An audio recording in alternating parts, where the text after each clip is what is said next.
Hello friends, today's video is The Emperor of Evening Stars by Laura Thasla. This is book 3 of the Bargainer series. I love that it's got the full moon on it and of course the gold embossing. Well, it's not embossed, but the gold pattern there. That's in all of the books. This is Baz. I don't know if you guys have met Baz before. He's been in a... I might have introduced him. Show your face. Show your cute face. Alright, I'll read the blurb. Before he met his soulmate, Calypso Lillis, and before he became the Bargainer or the King of Night, he was just Desmond Flynn, the bastard son of a scribe. A boy born to a weak mother in a lowly city, cursed with little magic and destined to marry a slave. A boy taught to hide his truths from the realm of night and from himself. But fate had something else in mind. In an instant, Des loses everything, and his life becomes newly defined by a quest for revenge. From the barren caves of Aristus to the palace of Somnia, to the streets of Earth, Des journeys to places he's only ever read about to destroy the king who shattered his fragile life in the shadows. What he finds will change him forever, between the threads of fate, the business of bargains, and the centuries-long quest to find his mortal soulmate.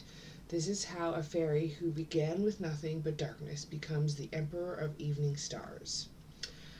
So, this one here is basically the backstory for Des, for the Bargainer, the King of the Night. And I really liked it because the first two books he hints and you get like little snippets of his past. And this one is completely all his history. There's absolutely nothing of the main story in it. It is all him, so it's basically just Des. And then we meet his best friend Malachi in it. He's in it as well. And obviously his dad and his mom. I forgot to write down her name. Callie is in it at the end when he finally meets her. And you get to see some of the things from book 1 when she was just a teenager. Well, I guess there's flashbacks. No, most of the flashbacks are in book 1. From when she was a teenager from Des's point of view, which is also really nice. The whole book is in first person from Des's point of view. I found it really interesting. I love... Baz! Leave that alone. Hi, Levi. They're both here now. Come here. Come say hi. Learning about his history and how things happened for him to become the fairy man he is now in the books, which is really interesting. If you've read book 2 and you're a little upset that the way it ended is kind of sort of a cliffhanger, this might stress you a little bit because you don't get to find anything else new until book 4. But it is a very interesting story. I didn't really notice any major cliffhangers or holes or anything like that. It literally ends where book 3 kind of ended, so you just pick up with more information. Technically, we didn't need a whole book on Des's history. She could have just added flashback chapters of him telling Callie the important stuff. But I kind of like that. I like that she did a whole book on it. It is this... I don't know if it's any thinner than the other ones. It's a little thinner than the other ones. It's not as big as the other ones. Again, no dragons. The whole series, there's no dragons. That's not part of the story.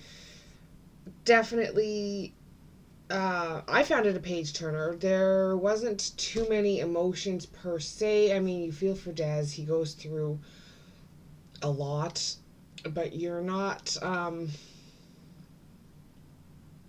you feel for Des more than the other characters. Like other books I've read where there's sad moments or someone dies or something, you're like really attached to that character before it happens. So it's a little different in this because we're just sort of hearing Dez's side of the story.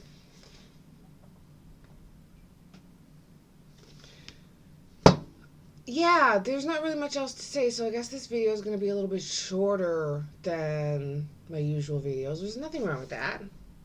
The Emperor of the Evening Stars, definitely important part of the series.